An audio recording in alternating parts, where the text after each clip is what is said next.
This is resetting the oil maintenance light for a 2008 Nissan Altima Hybrid.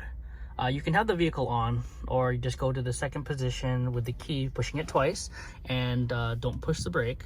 There'll be the buttons here on the side. What you want to do is press the left button first to scroll through so you can see the settings. And when you get to settings, this would be your next button, this would be the enter button. So we want to go to maintenance, so next. Sorry about that. So next, maintenance, enter. And then you want to go to engine oil. So next would be this button here. Next, engine oil. And then we want to reset it. Typically you want to set it back to, if you're using synthetic, about 5,000 miles.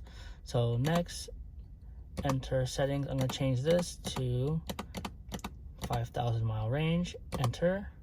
And then you want to go next to reset, and then hold it to reset. You want to hold down the circle button, so reset.